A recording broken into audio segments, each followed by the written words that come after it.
ജനന്റെ പേര് തോന്നുന്നു. ശ്രീ സദാനന്ദ മാസ്റ്റർ, ഈ പരിസ്ഥിതി കർഷക സ്നേഹത്തിൻ്റെ കുത്തക ഏറ്റെടുത്തിരിക്കുന്നവർക്കില്ലാത്ത ആർജവം ചെറിയാൻ ഫിലിപ്പ് കാട്ടി എന്നല്ലേ മനസ്സിലാക്കേണ്ടത്?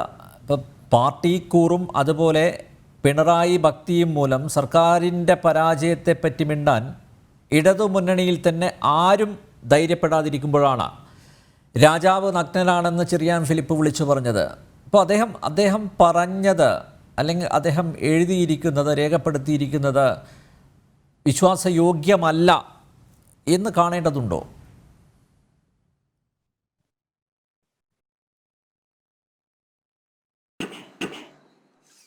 ഒരിക്കലുമില്ല ശ്രീ അനിൽ നമ്പ്യാർ. ചെറിയാൻ ഫിലിപ്പ്, അപ്പോൾ നേരത്തെ സെബാസ്റ്റ്യൻ പോൾ സാറ് സൂചിപ്പിച്ചു, ചെറിയാൻ ഫിലിപ്പ് പാർട്ടി സംവിധാനത്തിൽ നിന്ന് പുറത്തേക്ക് പോകുമ്പോൾ പറയുന്ന കാര്യങ്ങൾ എന്നുള്ള നിലയ്ക്ക് ഒരു നിസ്സാരവൽക്കരിച്ചുകൊണ്ട് അദ്ദേഹം പറയേണ്ടായി. പക്ഷേ അത് അത്ര നിസ്സാരമായി കാണേണ്ട ഒന്നല്ല. കാരണം നേരത്തെ അനിൽ നമ്പ്യാർ തന്നെ സൂചിപ്പിച്ചതുപോലെ AKG സെൻറ്റർ എന്ന് പറയുമ്പോൾ AKG പഠന ഗവേഷണ കേന്ദ്രം എന്നൊക്കെ നമ്മൾ കേട്ടിട്ടുണ്ട്. ആ പഠന ഗവേഷണ കേന്ദ്രത്തിലെ ഏറ്റവും വലിയ വൈചാരിക സംഭാവന പാർട്ടിക്ക് നൽകിക്കൊണ്ടിരുന്ന ആളായിരുന്നു ചെറിയാൻ ഫിലിപ്പ്. പാർട്ടി എടുക്കുന്ന നയങ്ങൾക്കും നിലപാടുകൾക്കുമൊക്കെ ആധാരമായി വർത്തിക്കുന്ന ആശയങ്ങളെക്കുറിച്ച് കൃത്യമായി പാർട്ടി അണികളെയും പൊതുസമൂഹത്തെയും ബോധ്യപ്പെടുത്തുന്ന രീതിയിൽ ലേഖനങ്ങളും മറ്റും എഴുതി പാർട്ടിയെ ഉദ്ബുദ്ധമാക്കുന്ന പങ്ക് വഹിച്ചിരുന്ന ആളാണ് ചെറിയാൻ ഫിലിപ്പ്. അത്തരം ഒരാൾ ഏറ്റവും പ്രസക്തമായ കേരള രാഷ്ട്രീയത്തെ മലീമസമാക്കുന്ന ഏറ്റവും പ്രസക്തമായ 3 വിഷയങ്ങൾ ഞാനത് ഊന്നി പറയുകയാണ്: വർഗീയത, ഏകാധിപത്യം, അഴിമതി. ഇതിനെ ചെറുക്കാൻ വേണ്ടിയുള്ള പരിശ്രമം എന്നുള്ള നിലയിൽ ഇനി ഞാൻ ചെയ്യാൻ പോകുന്നു എന്ന് പറയുമ്പോൾ അതുവരെ, അതായത് CPM-ൽ അദ്ദേഹം ഉണ്ടായിരുന്ന കാലത്തൊന്നും അതിനുള്ള സ്വാതന്ത്ര്യം അദ്ദേഹത്തിന് ഉണ്ടായിരുന്നില്ല എന്ന് വ്യക്തമാവുകയാണ്. ആ സ്വാതന്ത്ര്യം അനുഭവിക്കാൻ വേണ്ടി പാർട്ടി ചട്ടക്കൂടിന് പുറത്തേക്ക് വരികയാണ് ചെറിയാൻ ഫിലിപ്പ്. അതുകൊണ്ടാണ് ഞാൻ നേരത്തെ സംസാരിക്കുമ്പോൾ കേരള രാഷ്ട്രീയത്തിൽ ഗുണപരമായ മാറ്റത്തിന് നിദാനമാകും ചെറിയാൻ ഫിലിപ്പിൻ്റെ നിലപാട് എന്ന് പറയാനുള്ള കാരണം. അദ്ദേഹം കാണിച്ച ചങ്കൂറ്റം എന്നോ അല്ലെങ്കിൽ ധൈര്യമെന്നോ അതല്ലെങ്കിൽ ആത്മവിശ്വാസം എന്നോ ഒക്കെ വിശേഷിപ്പിക്കാവുന്ന അദ്ദേഹത്തിൻ്റെ ആ നിലപാട് തീർച്ചയായിട്ടും സ്വാഗതം ചെയ്യപ്പെടേണ്ടതാണ്. കാരണം CPIM എന്ന പാർട്ടി ഇന്ന് കേരളത്തിൽ അവർ നേടിയിട്ടുള്ള സ്വാധീനം, അവർ പൊതുസമൂഹത്തിൽ അവരുടെ നയങ്ങൾക്കും പരിപാടികൾക്കും അവർ കൈവരിച്ചു കൊണ്ടിരിക്കുന്ന മേധാവിത്വം, അതിലൂടെ നേടുന്ന മേധാവിത്വം, ഇതൊക്കെ ഒരു ഭാഗത്ത് നിൽക്കുമ്പോൾ പാർട്ടിയെ നയിക്കുന്ന ആളോ അല്ലെങ്കിൽ പാർട്ടിയുടെ എല്ലാമായി പാർട്ടി സഖാക്കൾക്ക് മുമ്പിൽ പ്രത്യക്ഷപ്പെടുന്ന ആളോ ജനാധിപത്യ വിരുദ്ധമായി നിലപാടുകൾ സ്വീകരിക്കുമ്പോൾ അതിനെതിരെ പ്രതികരിക്കാനുള്ള ഒരു പ്രവണത അല്ലെങ്കിൽ ധൈര്യം പാർട്ടിയെ സ്നേഹിക്കുന്നവർക്കും പാർട്ടി പ്രവർത്തകർക്കും ചെറിയാൻ ഫിലിപ്പിൻ്റെ നിലപാടിലൂടെ ഉണ്ടാകും എന്നുള്ളതാണ്. ഒരിക്കൽ TP ചന്ദ്രശേഖരൻ പാർട്ടിയുടെ തെറ്റായ നയങ്ങൾക്കെതിരെ പ്രതികരിച്ചു എന്നതിൻ്റെ പേരിൽ രക്തസാക്ഷിയാകേണ്ടി വന്നു. കുറേ കാലങ്ങളോളം TP ചന്ദ്രശേഖരനെ ചൂണ്ടിക്കാണിച്ച് TPയുടെ ഗതി വരും എന്ന് പാർട്ടിക്ക് പറയേണ്ട ഒരവസ്ഥയുണ്ടായിരുന്നു, പറഞ്ഞുകൊണ്ടിരുന്നു. അതിനെതിരെ കേരളീയ സമൂഹം ശക്തമായി പ്രതികരിച്ചു. CPIM അനുവർത്തിച്ചു വരുന്ന ഈ ഏകാധിപത്യപരമായ നിലപാട് പാർട്ടി നേതാക്കന്മാർക്ക് രുചിക്കാത്ത ശൈലിയിലൂടെ പോകുന്ന ആളുകളെ സംഹരിച്ച് കളയുക എന്നുള്ള, അത് സ്വന്തം പാർട്ടിക്കുള്ളിൽ തന്നെ ഉള്ളവരായാലും പാർട്ടിയോട് കലഹിച്ച് പുറത്തു പോകുന്നവരായാലും മറ്റ് രാഷ്ട്രീയ കക്ഷികളിൽപ്പെട്ടവരായാലും പാർട്ടി തിട്ടൂരത്തിന് അനുസരിച്ചല്ലാതെ ജീവിക്കുന്ന ആളുകൾ ജീവിക്കാൻ അർഹരല്ല എന്ന നിലപാട് സ്വീകരിച്ച് ഇപ്പോൾ നമ്മുടെ പാനലിൽ ഉള്ള ഷാജി പാണ്ഡ്യാലിയൊക്കെ അതിനുള്ള ഒന്നാന്തരം ഉദാഹരണമാണല്ലോ. ദീർഘകാലം മാർക്സിസ്റ്റ് പാർട്ടിക്ക് വേണ്ടി അദ്ദേഹത്തിൻ്റെ ആശയങ്ങൾ നന്നായി തന്നെ വിനിമയം ചെയ്ത ഒരു നേതാവായിരുന്നു അദ്ദേഹം. അദ്ദേഹത്തിൻ്റെ വന്ധ്യപിതാവ് പിണറായി പാറപ്പുറത്ത് പാർട്ടി രൂപീകരണത്തിൽ പങ്കുവഹിച്ച അപൂർവം ആളുകളിൽ ഒരാളായിരുന്നു. അത്തരത്തിലുള്ള ആളുകളൊക്കെ എത്രമാത്രം വ്യക്തിപരമായി അനുഭവിച്ചിട്ടുണ്ട് എന്ന ഒരു ചരിത്രം നമ്മുടെ കേരളത്തിലുണ്ട്. ആ സാഹചര്യത്തിന് മാറ്റം വരികയാണ്. ഒരു കാര്യം, ചെറിയാൻ ഫിലിപ്പിൻ്റെ ഈ നിലപാടിലൂടെ അതിന് ശക്തി കൈവരും എന്നുള്ളതാണ് പ്രതീക്ഷിക്കുന്നത്. മറ്റൊന്ന്, ഇവിടെ സൂചിപ്പിച്ച നേരത്തെ ശ്രീ ഷാജി പാണ്ഡ്യാല കീഴാറ്റൂരിനെ കുറിച്ച് പരാമർശിച്ചു. തളിപ്പറമ്പിൽ ഇന്ന് ഒരു കൂട്ടം വിമത പ്രവർത്തകന്മാർ വലിയ പ്രകടനം പാർട്ടി നേതൃത്വത്തിനെതിരെ നടത്തിയതായിട്ട് വാർത്ത നമ്മൾ കണ്ടു. ഈ വിമത പ്രവർത്തനത്തിന് കാരണമായി തീർന്നത് അവിടെ കോമത്ത് മുരളീധരൻ എന്ന് പറയുന്ന തളിപ്പറമ്പ് നഗരസഭയുടെ വൈസ് ചെയർമാനൊക്കെ ആയിരുന്ന തളിപ്പറമ്പിലെ പാർട്ടിയുടെ മുഖം തന്നെയായിരുന്നു ഞാൻ അറിഞ്ഞെടുത്തോളം ശ്രീ കോമത്ത് മുരളീധരൻ.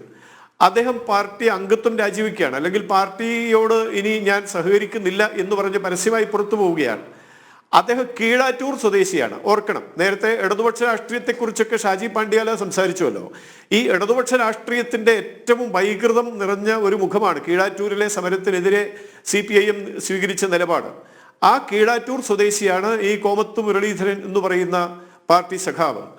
അദ്ദേഹം കീഴാറ്റൂരിൽ വയൽക്കിളികൾ നടത്തിയ സമരത്തോട് ഉള്ളുകൊണ്ട് അനുഭാവം പ്രകടിപ്പിച്ചിരുന്ന ആളാണ് എന്നാണ് അറിയാൻ സാധിച്ചത്. ആ മുരളീധരൻ പാർട്ടി നേതൃത്വവുമായി കലഹിച്ചത് ഈ പറയുന്ന തരത്തിലുള്ള ഏതെങ്കിലും പാർലമെന്ററി വ്യാമോഹം കൊണ്ടാണ് എന്നൊന്നും പറയാൻ കഴിയില്ല. പക്ഷെ അദ്ദേഹമൊക്കെ നെഞ്ചേറ്റിയ കമ്മ്യൂണിസ്റ്റ് ആശയങ്ങളുടെ, മാർക്സിയൻ ദർശനങ്ങളുടെ, ഇടതുപക്ഷ രാഷ്ട്രീയത്തിന്റെ നിലപാടുകളുടെ പച്ചയായ നിഷേധം പാർട്ടിയിൽ കാണുമ്പോൾ അതിനെതിരെ പ്രതികരിക്കാനുള്ള ഒരു ധാർമ്മിക ബോധം ഉയരുമ്പോഴാണ് പാർട്ടി നേതൃത്വവുമായി കലഹിക്കുന്നത്. അങ്ങനെ കലഹിച്ചുകൊണ്ടാണ് ഈ കോമത്ത് മുരളീധരൻ എന്ന് പറയുന്ന ആള് പാർട്ടിയിൽ നിന്ന് പുറത്തു പോകുന്നത്. അദ്ദേഹത്തെ അനുകൂലിക്കുന്ന കൂട്ടരാണ് തളിപ്പറമ്പിൽ ഇന്ന് പ്രകടനം നടത്തിയത്. ഈ കീഴാറ്റൂർ സമരത്തിന്റെ ഒരു പരിണതി എന്നുള്ള നിലയിൽ നമുക്ക് കാണാൻ സാധിച്ചത് ജില്ലാ സെക്രട്ടറി ആയിരുന്ന P. ജയരാജൻ, അദ്ദേഹം ഈ കീഴാറ്റൂർ സമരത്തിൽ പങ്കാളികളായിരുന്ന, അതിന് നേതൃത്വം കൊടുത്തിരുന്ന പാർട്ടി സഖാക്കളുടെ എല്ലാവരുടെയും വീടുകളിൽ നേരിട്ട് ഓരോ വീട്ടിലും ചെന്ന് അവരെ കണ്ട് സാന്ത്വനിപ്പിച്ച ഒരു വാർത്ത നമ്മൾ വായിച്ചിരുന്നു. എന്താണ് അതിൽ നിന്ന് മനസ്സിലാക്കേണ്ടത്? ഈ കീഴാറ്റൂർ സമരത്തിൽ പങ്കെടുത്ത സഖാക്കളുടെ മാനസിക നിലപാടുമായി P. ജയരാജന് ഏതോ ഒരു തരത്തിലുള്ള അനുഭാവം അദ്ദേഹത്തിന് ഉണ്ടായിരുന്നു എന്നാണ്. P. ജയരാജൻ ഇന്ന് കണ്ണൂരിൽ ഒതുക്കപ്പെട്ട നേതാവായി കഴിയുകയാണ്. അതുപോലെ കണ്ണൂർ ജില്ലയിൽ ഇതുപോലെ ഒട്ടനേകം സംഭവങ്ങളും, പേരാവൂരിൽ ഒരു സഹകരണ സ്ഥാപനവുമായി ബന്ധപ്പെട്ട് ഉയർന്നു വരുന്ന വിവാദങ്ങൾ, ഇപ്പൊ ചക്കരക്കല്ല് എന്ന് പറയുന്ന സ്ഥലത്ത് നടന്ന സമ്മേളനത്തിൽ പാർട്ടി സഖാക്കൾ പരസ്പരം ചേരിതിരിഞ്ഞ് വാക്പോരിൽ ഏർപ്പെട്ട് കയ്യാങ്കളിയിലേക്ക് എത്തുമെന്ന ഘട്ടം വന്നപ്പോൾ സമ്മേളനത്തിന്റെ നടത്തിപ്പുകാരായ ആളുകൾ പുറത്തുള്ള സഖാക്കൾക്ക് വിവരം കൊടുത്ത് പാർട്ടി ഈ സമ്മേളനം നടക്കുന്ന ഹാളിന്റെ വാതിൽ പുറത്തുനിന്ന് ലോക്ക് ചെയ്തു എന്ന് കേട്ടിട്ടുണ്ട്. കൂത്തുപറമ്പ് ഏരിയ കമ്മിറ്റിയിൽ പ്രശ്നങ്ങളുണ്ട്. അപ്പോൾ ഈ പറയുന്ന രീതിയിൽ ഒരുപാട് വിഷയങ്ങൾ പാർട്ടി നേരിടുന്നുണ്ട്. ഇപ്പൊ ആന്തൂരിൽ സാജൻ എന്ന് പറയുന്ന പ്രവാസിയുടെ ആത്മഹത്യയുമായി ബന്ധപ്പെട്ട വിഷയങ്ങൾ, അവിടെ MV ഗോവിന്ദൻ മാഷും P. ജയരാജനും സ്വീകരിച്ച വിരുദ്ധമായ നിലപാടുകൾ, ഈ നിലപാടുകളൊക്കെ പാർട്ടി അണികൾ കൃത്യമായി ചർച്ച ചെയ്യുന്നുണ്ട്. ചർച്ച ചെയ്യുന്നതിലൂടെ അവരെത്തിച്ചേരുന്ന നിഗമനം പാർട്ടി നേതാക്കന്മാർ അനുവർത്തിക്കുന്ന നയങ്ങൾക്കെതിരായിട്ടുള്ള നിലപാട് സ്വീകരിക്കാൻ അവരെ പ്രേരിപ്പിക്കുന്നു. അത് പാർട്ടി നേതൃത്വത്തെ ഭയപ്പെടുത്തുന്നു. ആ ഭയമാണ് ഇന്ന് CPIM നേതൃത്വത്തിനുള്ളത് എങ്കിൽ സ്വാതന്ത്ര്യം അനുഭവിക്കുന്ന അണികൾ ഒരു ഭാഗത്ത് എന്ന് നമുക്ക് കാണുവാൻ കഴിയും. ഇത് ഒരു ചെറിയ സംഭവമല്ല. സെബാസ്റ്റ്യൻ പോൾ സാർ സൂചിപ്പിച്ചതുപോലെ കേവലം ഒരു പുറത്തേക്ക് പോകുന്ന ഒരാളുടെ വാചാട്ടോപം എന്ന് മാത്രം കാണേണ്ടതല്ല, മറിച്ച് ഭാവിയിൽ CPIM നേരിടാൻ പോകുന്ന അതീവ ഗുരുതരമായ ഒരു പ്രതിസന്ധിയുടെ ചൂണ്ടുപലകയാണ്. ഇപ്പൊ AM ഷംസീർ, മുഹമ്മദ് റിയാസ് തമ്മിലുള്ള ആ വിവാദം, അവർ തമ്മിലുള്ള തർക്കം, അതൊരു മൂപ്പിളമ തർക്കം കൂടിയാണ് എങ്കിൽ തന്നെയും അതിലും നിലപാടുകളുടെ ചില അംശങ്ങളുണ്ട്. നേരത്തെ അനിൽ നമ്പ്യാർ തന്നെ സൂചിപ്പിച്ചതനുസരിച്ച് ഒരു കരാറുകാരനെ കൂട്ടി മന്ത്രിയെ കാണാൻ പോകുന്നത് ഇടതുപക്ഷ രാഷ്ട്രീയത്തിന്റെ അടിവേരറുക്കുന്ന എന്തെങ്കിലുമാണ് എന്നൊന്നും നമുക്ക് കാണാൻ കഴിയില്ല. ഇടതുപക്ഷ രാഷ്ട്രീയത്തിന്റെ അടിവേർ അറുക്കപ്പെട്ടത് എപ്പോഴാണ്? ലണ്ടൻ സ്റ്റോക്ക് എക്സ്ചേഞ്ചിൽ മുതലാളിത്തവുമല്ല, കോർപ്പറേറ്റ് മുതലാളിത്തത്തിന്റെ ശ്രീകോവിൽ എന്ന് വിളിക്കാവുന്ന ലണ്ടൻ സ്റ്റോക്ക് എക്സ്ചേഞ്ചിന്റെ മുന്നിൽ കാലത്ത് ചെന്ന് നിന്ന് മണിയടിച്ച് അത് ഉദ്ഘാടനം ചെയ്ത ഒരു മുഖ്യമന്ത്രിയെ നമ്മൾ കണ്ടു. കേരളത്തിലെ മുഖ്യമന്ത്രി പോളിറ്റ് ബ്യൂറോ അംഗമാണ്. ഇന്ന് ഭാരതത്തിൽ അധികാരത്തിലുള്ള ഒരേ ഒരു സംസ്ഥാനം കേരളം. ആ കേരളത്തെ നയിക്കുന്ന മുഖ്യമന്ത്രിയായ പിണറായി വിജയനാണ് ലണ്ടൻ സ്റ്റോക്ക് എക്സ്ചേഞ്ചിന്റെ നടപടിക്രമങ്ങൾ ആരംഭിക്കാനുള്ള മണിയടിക്കുന്നത്. പിന്നെ എന്ത് ഇടതുപക്ഷ രാഷ്ട്രീയമാണ്? ഇടതുപക്ഷ രാഷ്ട്രീയമൊക്കെ കാലഹരണപ്പെട്ട് കഴിഞ്ഞു. മാർക്സിയൻ ദർശനങ്ങളും കാലഹരണപ്പെട്ട് കഴിഞ്ഞു. അപ്പൊ ഇപ്പോ നടക്കുന്നത് ഈ പറഞ്ഞതുപോലെ ഒരുപാട് ആളുകളെ നല്ല നല്ല ആശയങ്ങളിലേക്ക് ആകർഷിച്ചെടുത്ത് അവരുടെ നേതൃത്വം നേടിയെടുത്ത് പിന്നീട് അവരെ ഉപയോഗിച്ചുകൊണ്ട് സാമ്രാജ്യങ്ങൾ കെട്ടിപ്പടുക്കുന്നതാണ് നമ്മൾ ഇന്ന് കാണുന്നത്. സ്വന്തം മകൾക്ക് ഒരു സാരി കൊടുത്തയക്കണം, അടുത്ത ശമ്പളം കിട്ടിയാൽ പണം തരാം എന്ന് തുണിക്കടയുടെ മുതലാളിക്ക് കുറിപ്പ് കൊടുത്തയച്ചൊരു മുഖ്യമന്ത്രി കേരളത്തിലുണ്ടായിരുന്നു. ആ സ്ഥാനത്താണ് കോടികളുടെ ആസ്തിയുള്ള മക്കൾ, സ്വന്തമായിട്ടുള്ള നേതാക്കന്മാരും മന്ത്രിമാരും ഒക്കെ ഉണ്ടാകുന്നത്. സ്വന്തം മക്കൾക്കൊരു ജോലി ഉണ്ടാക്കി കൊടുക്കാൻ സാധിക്കാത്തതിൽ കണ്ണീർ വാർത്തുകൊണ്ട് മരണത്തെ പുൽകിയ ഒരു സംസ്ഥാന സെക്രട്ടറി ഉണ്ടായിരുന്നു CPIM-ന്. ആ സ്ഥാനത്ത് ഇന്ന് എന്താണ് സ്ഥിതി എന്ന് നമ്മൾ നോക്കേണ്ടി വരും. ബക്കറ്റ് പിരിവിലൂടെ സാമ്പത്തിക സമാഹരണം നടത്തുമ്പോൾ പാവപ്പെട്ട അമ്മമാര് അവരുടെ കാതിലുള്ള ഒരു നുള്ളു പൊന്ന്, കുട്ടികളുടെ മൂക്കിലുള്ള മുക്കുത്തി, മോതിരം, വിവാഹ മോതിരം പോലും പാർട്ടിക്ക് വേണ്ടി ഊരി ബക്കറ്റിലിട്ട് കൊടുത്തിട്ടുണ്ട്. ഇന്ന് പാർട്ടിയുടെ നേതാക്കന്മാർക്ക് വലിയ സ്വർണ്ണ ബിസിനസ്സുകാരോടും സ്വർണ്ണക്കട്ടിയോടും സ്വർണ്ണ ബിസ്ക്കറ്റിനോടും ഒക്കെയാണ് താല്പര്യമെന്ന് കാലം നമ്മളെ ബോധ്യപ്പെടുത്തുകയാണ്. അതുപോലെ നമുക്കറിയാമല്ലോ, ഈ എന്താ പറയുക, ലോക്കപ്പുകളെ പുലുകിയിരുന്ന പാർട്ടി നേതാക്കന്മാർ, ലോക്കപ്പുകൾ പാഠശാലകളാണ്, പാർട്ടി വിദ്യാഭ്യാസത്തിന്റെ, രാഷ്ട്രീയ വിദ്യാഭ്യാസത്തിന്റെ വിളഭൂമിയാണെന്നൊക്കെ പറഞ്ഞിരുന്നു. പക്ഷെ ഇന്ന് പാർട്ടി നേതാക്കന്മാരുടെ കുടുംബാംഗങ്ങൾക്ക് ലോക്കറുകളോടാണ് താല്പര്യം, ബാങ്ക് ലോക്കറുകളോടാണ്. അപ്പൊ ഇതൊക്കെ ജനങ്ങൾ കാണുന്നുണ്ട്, പാർട്ടി അണികൾ കാണുന്നുണ്ട്. ആ കാണുന്ന പാർട്ടി അണികൾ തനിക്ക് പ്രതികരിക്കാൻ, സ്വാതന്ത്ര്യത്തോടെ അഭിപ്രായം പറയാൻ സാഹചര്യം ഒരുങ്ങുന്നു എന്ന് കാണുമ്പോൾ ഒരു മലവെള്ളപ്പാച്ചിൽ പോലെ ഇനിയുള്ള നാളുകളിൽ CPIM-ൽ നമുക്കത് കാണാൻ സാധിക്കും. അത് ചെറിയാൻ ഫിലിപ്പിന്റെ ഈ നിലപാട് അതിന് സഹായകരമാകും എന്നതുകൊണ്ട് സ്വാഗതാർഹമാണ്. CPM-ന്റെ ജീർണിച്ച രാഷ്ട്രീയം തെരുവിൽ ചോദ്യം ചെയ്യപ്പെടുന്ന നാളുകൾ കേരളം കാണാൻ പോകുന്നു എന്ന് പറയേണ്ടി വരും. ഓക്കെ, പക്ഷെ ഇതൊക്കെ ആണെങ്കിലും വീണ്ടും ഞങ്ങളെ തെരഞ്ഞെടുത്തല്ലോ എന്ന അഹങ്കാരമാണ് ഈ പ്രസ്ഥാനത്തെ മുന്നോട്ട് നയിക്കുന്നത്. ഏത് വിമർശനങ്ങൾ ഉയരുമ്പോഴും പറയുന്നത് ജനങ്ങൾ ഞങ്ങളെ മനസ്സിലാക്കുന്നു, നിങ്ങൾക്ക് ഈ പാർട്ടിയെക്കുറിച്ച് ഒരു ചുക്കും അറിയില്ല എന്നാണ്. തിരിച്ചെത്താം മറ്റൊരു ഇടവേള കൂടി. ചരണ്ടി പേര് തുടരുന്നു. ഡോക്ടർ സെബാസ്റ്റ്യൻ പോൾ, ഷാജി പാണ്ഡ്യാലയും അതുപോലെ സദാനന്ദൻ മാസ്റ്ററും പറഞ്ഞതിൽ വിയോജിപ്പുണ്ടെങ്കിൽ താങ്കൾക്ക് അത് രേഖപ്പെടുത്താം. ഒരു കാര്യം കൂടി ഞാൻ ചോദിച്ചോട്ടെ. ഈ ഉത്തരേന്ത്യയിലെ പ്രളയക്കെടുതിയിൽ വേദനിക്കുന്നു. കേരളത്തിലെ ഉരുൾപൊട്ടലിൽ 42 പേർ മരിച്ചിട്ടും നിതാന്ത മൗനത്തിലാണ് നമ്മുടെ സാംസ്കാരിക നായകന്മാർ. മുഖ്യമന്ത്രിയും 2 മന്ത്രിമാരും കുടുംബസമേതം, ഒപ്പം ചീഫ് സെക്രട്ടറിയും സെക്രട്ടറിമാരും നെതർലാൻഡ്സിൽ വിനോദയാത്ര പോയിട്ടും ദുരന്ത നിവാരണത്തിൻ്റെ ബാലപാഠങ്ങൾ പോലും പഠിച്ചില്ല. ഇതൊക്കെ തുറന്നു പറയേണ്ടതല്ലേ? മാത്രമല്ല, ഈ മരണ വീട്ടിൽ കേരളശ്രീ പോലുള്ള പുരസ്കാര പ്രഖ്യാപനങ്ങൾ, അതാണോ നാം ഈ സമയത്ത് ചെയ്യേണ്ടത്? പുരസ്കാരങ്ങളൊക്കെ പ്രഖ്യാപിച്ചോട്ടെ, അതിനൊക്കെ ഒരു സമയമുണ്ട്. ഈ കാലഘട്ടത്തിൽ, കെട്ട കാലഘട്ടത്തിലൂടെ കടന്നു പോകുന്ന നമ്മൾ, ഒപ്പം പ്രളയം, ഉരുൾപൊട്ടൽ, ആ ദുരിതങ്ങളൊക്കെ അനുഭവിച്ച് പോവുകയാണ്. അപ്പോഴാണ് പുരസ്കാര പ്രഖ്യാപനം. തീർത്തും അനുചിതമല്ലേ?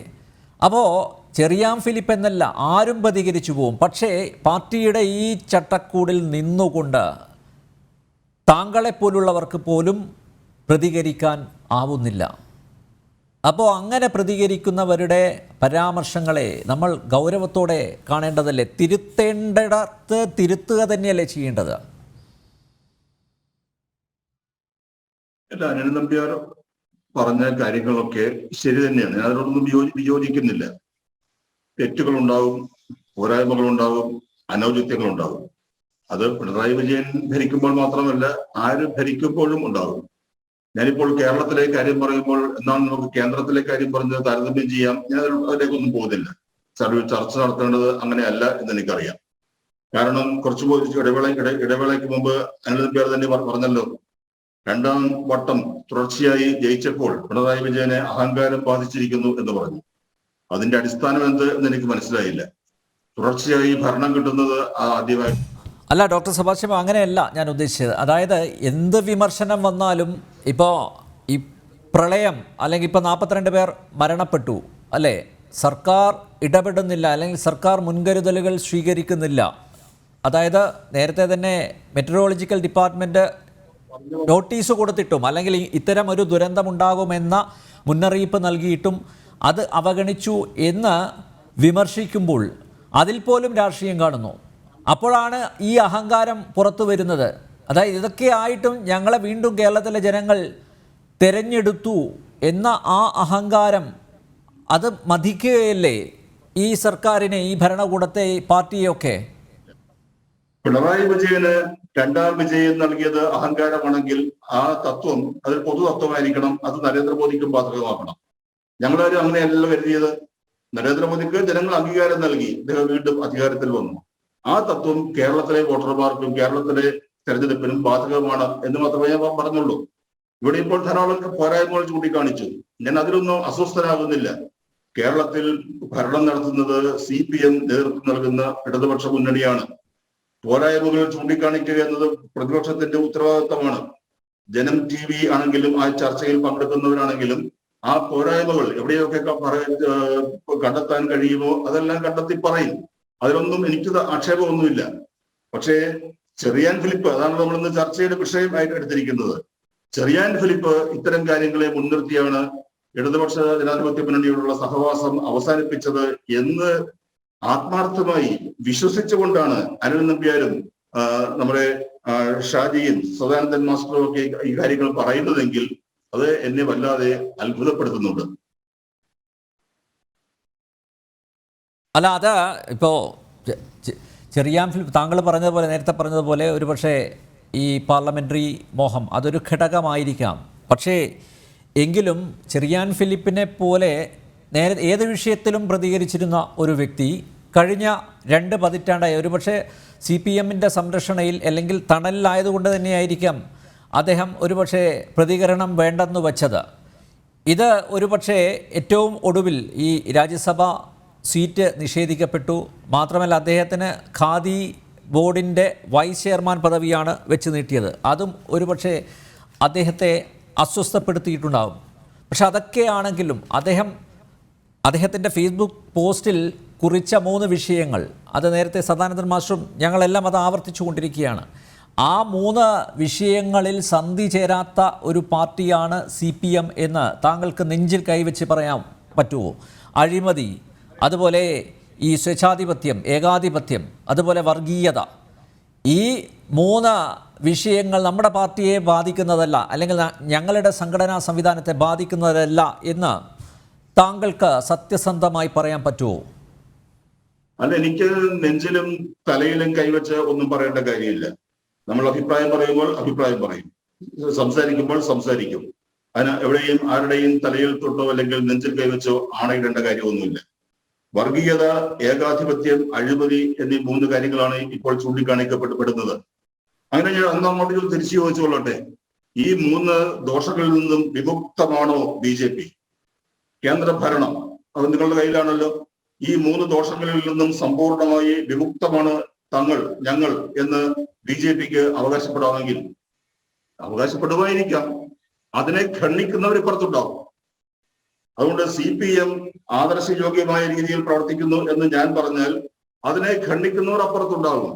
അതാണ് ജനാധിപത്യം, അതാണ് അഭിപ്രായ പ്രകടന സ്വാതന്ത്ര്യം എന്ന് പറയുന്നത്. ഞാനൊരു ചെറിയ മുന്നറിയിപ്പ് കൂടി ഇപ്പോൾ നൽകുകയാണ്. നിങ്ങളിപ്പോൾ ചെറിയാൻ ഫിലിപ്പിന്റെ വർഗീയത, ഏകാധിപത്യം, അഴിമതി ഇവയ്ക്കെതിരെയുള്ള പോരാട്ടം തന്റെ തൃക്കണ്ണ് തുറക്കാൻ പോകുന്നു. അത് അടയില്ല. അതിനുവേണ്ടി YouTube ചാനൽ തുടങ്ങുന്നു. ഒരു മഹാത്ഭുതം. നാളെ അദ്ദേഹം ഏത് ചേരിയിലായിരിക്കും പോവുക? അദ്ദേഹം ഈ വർഗീയതയ്ക്കും ഏകാധിപത്യത്തിനും അഴിമതിക്കും എതിരെയുള്ള കുരിശുയുദ്ധം നടത്തുമ്പോൾ അതിൽ BJP കൂടി പക്ഷെ ആക്രമിക്കപ്പെട്ടേക്കാം. അന്നും ജനം TV-യിൽ നമുക്ക് സമ്മേളിച്ച് ഇപ്രകാരം ചെറിയാൻ ഫിലിപ്പിനെ പ്രകീർത്തിക്കുന്നതിനുള്ള അവസരം ഉണ്ടാകട്ടെ എന്ന് ഞാൻ ആശംസിക്കുകയാണ്. ഓക്കെ, ശ്രീ സദാനന്ദ മാസ്റ്റർ, നേരത്തെ ഒരു ചോദ്യം അദ്ദേഹം ഉന്നയിച്ചു. BJP ഇങ്ങനെയാണോ, ഈ 3 വിഷയങ്ങളിൽ സന്ധി ചേരാത്തൊരു പാർട്ടിയാണോ എന്ന്? അതിലൊരു മറുപടി ഉചിതമായിരിക്കുമെന്ന് എനിക്ക് തോന്നുന്നു.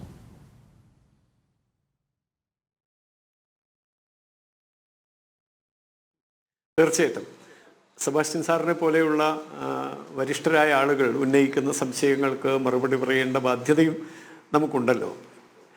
അഴിമതി, വർഗീയത, ഏകാധിപത്യം, ഈ 3 വിഷയങ്ങളാണല്ലോ ചെറിയാൻ ഫിലിപ്പിലൂടെ നമ്മൾ ചർച്ച ചെയ്യുന്നത്. ഈ 3 വിഷയങ്ങളുമായും BJP സന്ധി ചെയ്തിട്ടില്ല എന്ന് ഏറ്റവും ഉറക്കെ പറയാൻ ഉള്ള ആത്മവിശ്വാസം BJPയുടെ പ്രവർത്തകർക്കും കാര്യകർത്താക്കന്മാർക്കുമുണ്ട്. കാരണം അഴിമതി ആയിരുന്നു ഭാരതത്തിൽ, സ്വതന്ത്ര ഭാരതത്തിൽ ശതകോടികളുടെ അഴിമതി 20 എണ്ണത്തിൽ കൂടുതലെങ്കിലും, ശതകോടികളുടെ അഴിമതി 20 എണ്ണത്തിൽ കൂടുതലെങ്കിലും റിപ്പോർട്ട് ചെയ്യപ്പെട്ടിട്ടുണ്ട്. അതല്ലാതെ ചെറിയ ചെറിയ ചെറിയ അഴിമതികൾ ഒരുപാട്, 100 കണക്കിന് അഴിമതി നമ്മുടെ ഭാരതത്തിൽ റിപ്പോർട്ട് ചെയ്യപ്പെട്ടിട്ടുണ്ട്. ഈ അഴിമതിക്കെതിരെ സന്ധിയില്ലാത്ത സമരം ചെയ്യും എന്ന് പറഞ്ഞുകൊണ്ടാണ് BJP തെരഞ്ഞെടുപ്പിനെ നേരിട്ടത്, നരേന്ദ്രമോദി തെരഞ്ഞെടുപ്പിനെ നേരിട്ടത്. അതിന് ജനങ്ങൾ അംഗീകാരം കൊടുത്തു. ആ വാഗ്ദാനത്തെ ജനങ്ങൾ സ്വീകരിച്ചു. അതനുസരിച്ച് നരേന്ദ്രമോദിയെ 2014 ജനങ്ങൾ അധികാരത്തിലേറ്റി. അധികാരത്തിലേറിയ നാൾ മുതൽ ഇന്നുവരെ അഴിമതി എന്ന ഒരു സംഗതി കേന്ദ്ര ഭരണകൂടവുമായി ബന്ധപ്പെട്ട് നമുക്ക് കേൾക്കാൻ സാധിച്ചിട്ടില്ല. കേട്ടിട്ടുണ്ട്, പേരിന് ആരോപണം എന്നുള്ള നിലയിൽ റഫാൽ അഴിമതിയെക്കുറിച്ച് പറഞ്ഞിട്ടുണ്ട്, മറ്റെന്തൊക്കെയോ ചില കാര്യങ്ങൾ പറഞ്ഞിട്ടുണ്ട്. പക്ഷെ അതൊക്കെ ചാപിള്ളകളായി മാറുകയാണ് ഉണ്ടായത്. സെബാസ്റ്റ്യൻ പോൾ സാറിനും അറിയാമല്ലോ, അദ്ദേഹം കോടതിയിലെ വ്യവഹാരങ്ങളുമൊക്കെ നിരീക്ഷിക്കുന്ന ആളും രാഷ്ട്രീയ കൂലങ്കഷമായി നിരീക്ഷിക്കുന്ന വിലയിരുത്തുന്ന ആളും കൂടിയാണ്. ഏതാണ് BJP സർക്കാരിനെതിരെ ഉയർത്തി കാണിക്കാൻ പറ്റുന്ന അഴിമതി ഭാരതത്തിലുണ്ടായത്? ഞാൻ കൂടുതൽ വിശദമായിട്ടൊന്നും പോകുന്നില്ല. അഴിമതിയോട് സന്ധിയില്ലാത്ത പോരാട്ടം കുറിച്ചുകൊണ്ട് തെരഞ്ഞെടുപ്പിനെ നേരിട്ട് വിജയം വരിച്ച സർക്കാരും പ്രധാനമന്ത്രിയും എത്ര ആത്മാർത്ഥമായിട്ടാണ് അഴിമതി തുടച്ചു നീക്കുന്ന പ്രവർത്തനത്തിൽ വ്യാപൃതമായത് എന്ന് നമുക്ക് കാണാൻ യാതൊരു പ്രയാസവുമില്ല.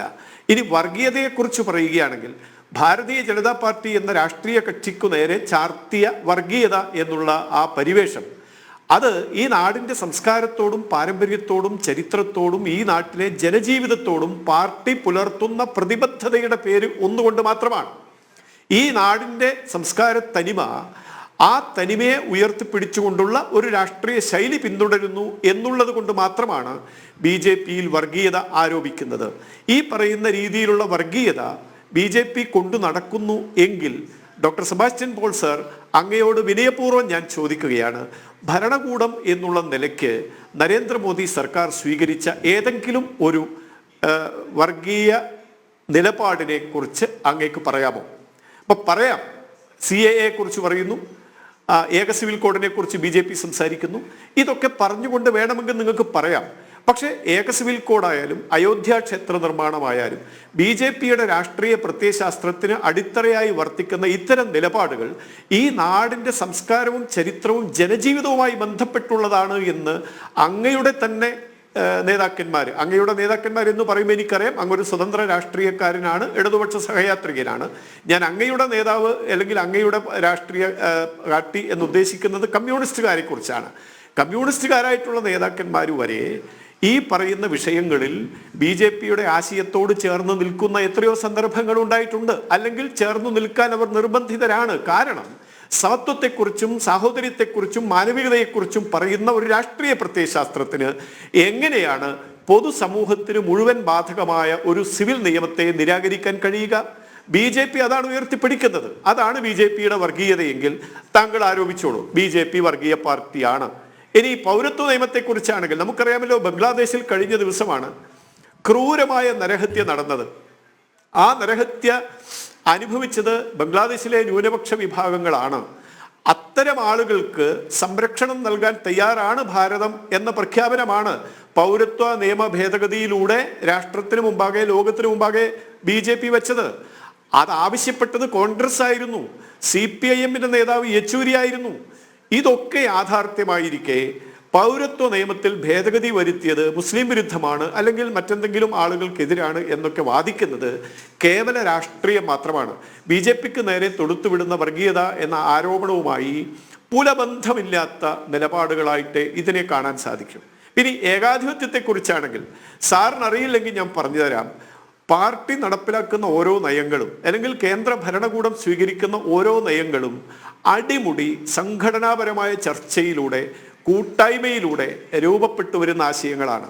നരേന്ദ്രമോദിക്കെതിരെ ശബ്ദിക്കാൻ ആളുകളില്ല എന്നൊക്കെ പറയാറുണ്ട്. പക്ഷേ ഏറ്റവും സൂക്ഷ്മതലത്തിൽ വരെ വിലയിരുത്തലിൻ്റെയും സ്വയം വിമർശനത്തിൻ്റെയും ഫലമായിട്ടാണ് ഇന്ന് കേന്ദ്ര സർക്കാർ സ്വീകരിക്കുന്ന ഓരോ നിലപാടുകളും ഓരോ പദ്ധതികളും എന്നങ്ങ് മനസ്സിലാക്കണം.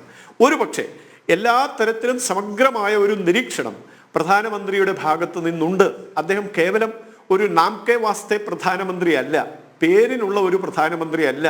അദ്ദേഹം 4 മണിക്കൂർ മാത്രം ഉറങ്ങാൻ സമയമെടുക്കുകയും ബാക്കി സമയം അത്യാവശ്യമായ ചില കാര്യങ്ങൾക്ക് ഉപയോഗിക്കുകയും ചെയ്യുന്നു എന്നതൊഴിച്ച് മറ്റു പൂർണ്ണമായ സമയവും രാഷ്ട്ര നിർമ്മിതിയുടെ ആധാരശില പണിയുന്ന പ്രവർത്തനങ്ങളിൽ ഏർപ്പെട്ടിട്ടുള്ള ഒരു പ്രധാനമന്ത്രിയാണ്. Yes. അതുകൊണ്ടാണ് അദ്ദേഹത്തിന് വിസ നിഷേധിച്ച രാജ്യങ്ങൾ പോലും പ്രോട്ടോകോൾ പോലും ലംഘിച്ചുകൊണ്ട് സ്വീകരിക്കാൻ മത്സരിക്കുന്നത് എന്ന് നമ്മൾ ഓർക്കണം. ആ നിലക്ക് ലോക അംഗീകാരം നേടാൻ നരേന്ദ്രമോദിക്ക് സാധിച്ചിട്ടുണ്ടെങ്കിൽ അത് അങ്ങ് ആശങ്കപ്പെടുന്നത് പോലെ ഏകാധിപത്യത്തിൻ്റെ ലക്ഷണമല്ല, മറിച്ച് ജനാധിപത്യത്തിൻ്റെ ഉന്നതമായ മൂല്യങ്ങൾ ഉയർത്തിപ്പിടിക്കുന്ന നേതാവായതുകൊണ്ടാണ് എന്ന് താങ്കളെ ഞാൻ ഓർമ്മപ്പെടുത്തുകയാണ്. ഇതിനെ മറ്റൊരു ഇടവേള കൂടി അനിവാര്യമായിരിക്കുന്നു. തീർച്ചയായിട്ടും അവസാന ഘട്ടത്തിലേക്ക് കടക്കുന്നു. ശ്രീ പാണ്ഡ്യാല ഷാജി, ഈ അപ്രമാദിത്വവും ഏകാധിപത്യവും സ്വേച്ഛാധിപത്യവും ഒക്കെ ചോദ്യം ചെയ്യപ്പെടുമെന്ന് താങ്കൾ കരുതുന്നുണ്ടോ സമീപ ഭാവിയിൽ? അതിൻ്റെയൊക്കെ ഒരു തുടക്കമായിട്ട് ഈ ഷംസീർ റിയാസ് പോരിനെ കാണാമോ? നമുക്കറിയാം, ഇപ്പോൾ ദേശീയ തലത്തിൽ തന്നെ CPM-ൻ്റെ നയം എങ്ങനെയായിരിക്കണം, അല്ലെങ്കിൽ നയരൂപീകരണം പോലും അത് പിണറായി പറയുന്നിടത്താണ് എന്ന് നമുക്കറിയാം, അല്ലേ? ദേശീയ തലത്തിൽ കോൺഗ്രസുമായി അങ്ങനെ ഇടത് മതേതര ശക്തി ആയിരിക്കണം, അങ്ങനെ ഒരു നിര രൂപീകരിക്കണം എന്ന അഭിപ്രായമൊക്കെ ഉയരുമ്പോൾ ഇപ്പോഴും പിണറായി പറയുന്നിടത്താണ് കാര്യങ്ങൾ നിൽക്കുന്നത്. അത്രയേറെ ശക്തിയുള്ള ഒരു ഭരണാധികാരി അല്ലെങ്കിൽ ഒരു പോളിറ്റ് ബ്യൂറോ അംഗത്തെ നേരിട്ട് ചോദ്യം ചെയ്യാൻ, അദ്ദേഹത്തോട് നേരിട്ട് ഏറ്റുമുട്ടാൻ കേരളത്തിലെ പാർട്ടിയിലെ ആരെങ്കിലും തയ്യാറാകുമെന്ന് താങ്കൾ കരുതുന്നുണ്ടോ?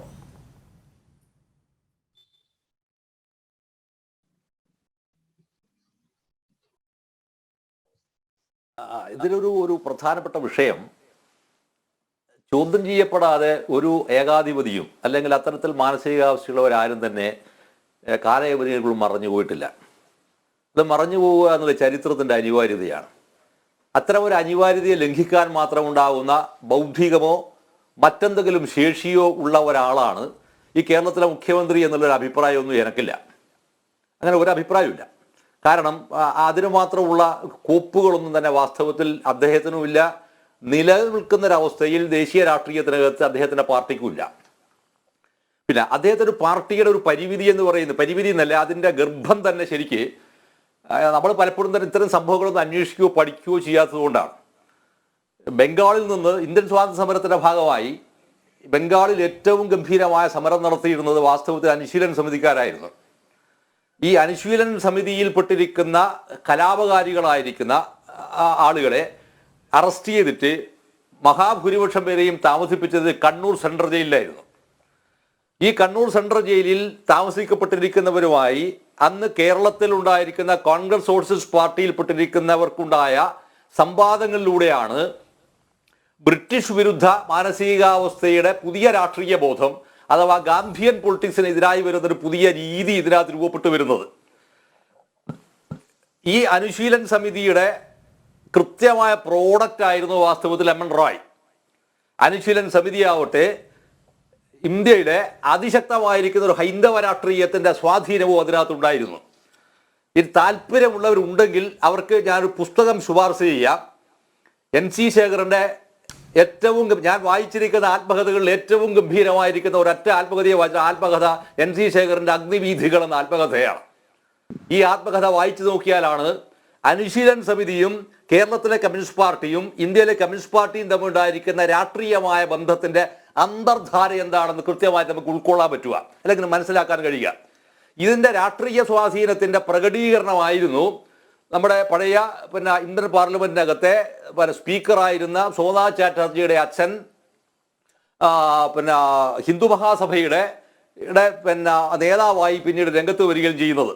അപ്പൊ ഇത്തരത്തിലുണ്ടായിരിക്കുന്ന ചരിത്രപരമായിരിക്കുന്ന ഒരു വളർച്ചയുടെ വിഷയം ഇതിനകത്ത് വാസ്തവത്തിൽ CPIM നേരിടുന്നുണ്ട്, ഇന്ത്യയിലെ കമ്മ്യൂണിസ്റ്റ് പാർട്ടിയും നേരിടുന്നുണ്ട്.